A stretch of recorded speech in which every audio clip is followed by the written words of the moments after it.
नाविल Olaf partner राटर अ मिसबा किस्त number उदो। मेरा नाम अशा है। उन गुंडों का बास मुझसे ज़बरदस्ती शादी करना चाहता है। मैं यहाँ की रहने वाली नहीं हूँ। मैं इंडिया से इतनी दीनी तालीम हासिल करने में हॉस्टल में रहती थी। कल मेरी तालीम पूरी हो थी, मैं इंडिया वापस जा रही थी तो उन गुंडों ने मुझे अगवा कर लिया। वो आज मुझसे शादी करता पर किसी तरह मैं वहाँ से बचकर भाग पर मेरा पासपोर्ट वीज़ा और बाकी सामान वही रह गया। फिर वो अपने दोनों हाथ चेहरे पर रख कर फूट फूट के रोने लगी। अच्छा अच्छा ठीक है, प्लीज रोना बंद करो। शान से इस मासूम लड़की का रोना नहीं देखा जा रहा था। शान ने एक लंबी सांस भरी। ओके अशा, मैं शान हूँ। तुम यहाँ रह सकती हो, पर मेरे घर के कुछ उसूल हैं, तुम्हें उन्हें के मुताबिक यहाँ रहना होगा। ठीक है, जैसे आप कहोगे मैं वैसे ही करूँगी। हम्मम तो सुनो। 1. मुझे शोर शराबा पसंद नहीं। 2. घर में गंदगी नहीं होनी चाहिए। 3. तुम मेरे कमरे में नहीं। 4. घर से बाहर नहीं निकलोगी। 5. फालतू नहीं बोलोगी, ना सवाल जवाब करोगी, अपने काम से काम रखोगी। और अगर उनमें से एक भी उसूल टूटा तो अगले ही पिल तुम घर से बाहर होगी। जी ठीक है। अशा जो सर झुकाए इसके उसूल सुन रही थी सिर्फ इतना ही कह सकी। तुम ऊपर वाले कमरे में रहोगी, अब तुम जा सकती हो। शान अपने कमरे में जाने लगा तो अशा ने आवाज दी, जी सुनिए। वो पीछे मुड़ा। क्या हुआ? अशा ने डरते डरते कहा, वो कपड़े नहीं हैं, मेरे पास मिल सकते हैं क्या? मैं तो यहाँ अकेला रहता हूँ, कपड़े कहाँ से दूँ? अभी सो जाओ, कल ला दूंगा कपड़े। मेरे पास पैसे नहीं हैं। अशा शर्मिंदा होते हुए बोली, मेरे पास बहुत हैं। शान लापरवाह से कहता हुआ अपने कमरे में चला गया। शान कमरे में आकर ऑफिस का सामान समेटते हुए सोचने लगा, मैं इस लड़की को घर में रख कर गलती तो नहीं कर रहा। बस यही सोचते सोचते वो नींद की वादी में खो गया। कैसा नखला इंसान है, कमरे तक नहीं छोड़ सकता था, बेमुरव्वत कहीं का। अशा बुड़बुड़ाते हुए सीढ़ियों की तरफ चल दी।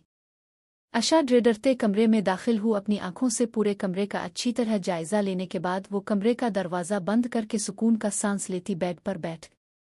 कमरे में एक बेड था जिस दोनों अतराफ में 7 टेबल्स थीं। बेड के एक तरफ अलमारी, दूसरी तरफ दरियासी, दूसरी तरफ ड्रेसिंग थी, साइड में वॉशरूम बना हुआ था। 28 मैंने गलत किया। असही इस लड़के से मदद लेकर वो अकेला रहता है। मैं तो इसको जानती भी नहीं, पर और कर भी क्या सकती हूँ, किसी को जानती नहीं। अगर वापस हॉस्टल तो वो गुंडे वहाँ मुझसे पहले पहुँचे होंगे। मुझे तो रास्ता भी नहीं मालूम, हॉस्टल का पैसे भी नहीं है जो किसी होटल में रह लूँ। अब ये सब सोच के क्या करना, मुझे कुछ दिन यही रहना है। जो होना था वो हो गया। 29 अशा खुद से ही सवाल जवाब कर रही थी। 30 वो अपने खदशात बिलाई ताक रख कर जेवर उतार कर। 31 फ्रेश होकर बेड पर दराज हो, बहुत रात और थकन की वजह से इसको लेटते ही नींद इग। अगले दिन अशा की आँख खोली तो डर उसके चेहरे से आया था। वो शायद सोच रही थी इसने को बुरा ख्वाब देखा है, लेकिन आसपास का जायजे लेने के बाद वो समझ कि इसने ख्वाब नहीं देखा, बल्कि ये सब सच में इसके साथ हो रहा है। 34 वो मुंह लटकाए फ्रेश होने चली। इसका भारी लहंगा अभी भी इसे तंग कर रहा था। वो सही से चल भी नहीं पा रही थी, लेकिन कपड़े ना होने की वजह से इसे लहंगे को झेलना पड़ा। 35 वो फ्रेश होकर लहंगा संभालती आहिस्ता आहिस्ता कदम उठाती नीचे इग। 36 घर में को मौजूद नहीं था। अशा से भूख बर्दाश्त नहीं हो रही थी। वो बना सोचे समझे किचन में इग।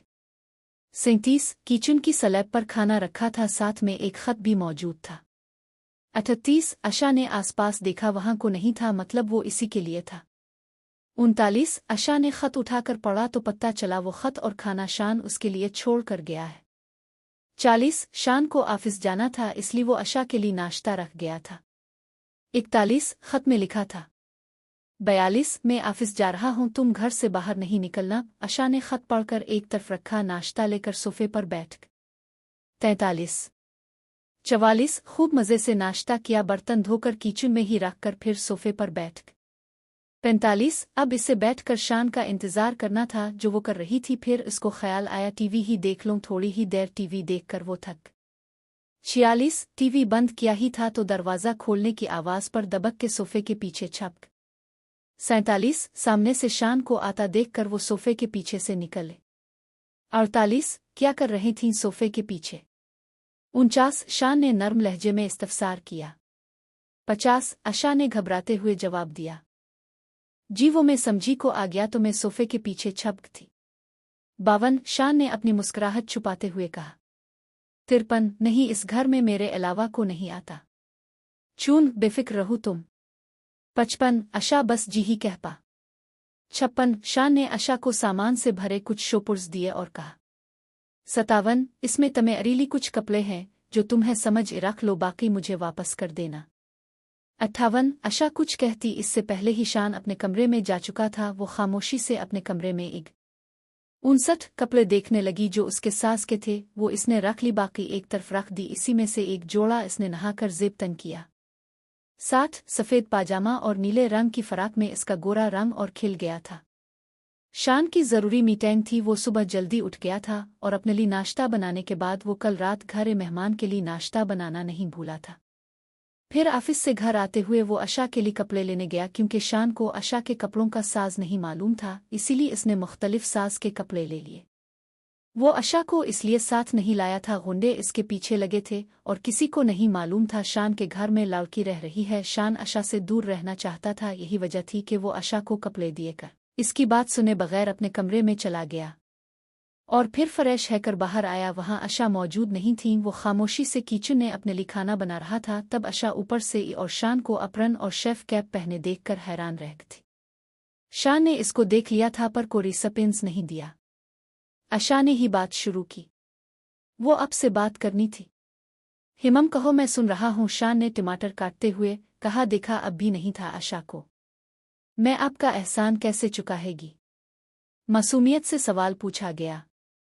शान का हाथ एकदम से रोक। मैंने कौन सा एहसान किया तुम पर? शान इब्रो उचक्का कर कहा। आपने मुझे घर में रहने की इजाज़त दी और इतने कपड़े भी लाए मेरे लिए, जबकि मुझे 2 जोड़े ही ला देते तो मैं इसी में गुजारा कर लेती।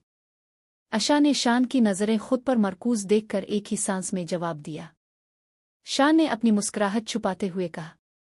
देखो तमें अरीली कुछ कपड़े ला देने से मेरी दौलत में कमी नहीं जागी और तुम मेरी मेहमान हो। तुम्हारी ज़रूरतों का ख्याल रखना फ़र्ज़ है मेरा। मैं तुम पर को एहसान नहीं कर रहा, बस इंसानियत के नाते अपने मुसलमान होने का हक़ अदा कर रहा हूँ। तुम्हारा यहाँ को नहीं, ये भी इंडिया से हो, गुंडे भी तमेरी पीछे हैं। अगर ऐसे में तमेरीली मेरा घर महफूज पनागा है तो तुम मेरा को भी नुकसान किए बगैर रह सकती हो जब तक तमेरी घर जाने का बंदोबस्त नहीं हो जाता।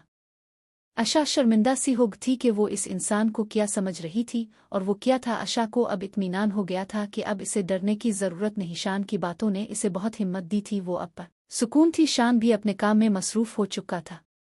मैं आपकी हेल्प कर दूं? आशा को शान को ऐसे काम करता देखकर अच्छा नहीं लगा तो पूछ बैठी। शान ने हल्की सी स्माइल के साथ कहा। नहीं तुम मेहमान हो मेरी, वैसे भी मैं अपना सारा काम खुद करने का आदी हूँ। आशा ने थोड़ा आगे बढ़कर कहा। प्लेस करने दे, मैं सुबह से बैठ बैठ के बूढ़ हो गूं, प्लेस करने दे। चलो ठीक है, तुम्हें रोटी बनाना आती है? शान ने मुस्कुराते हुए कहा। जी आती है, आशा ने खुश होते हुए जवाब दिया।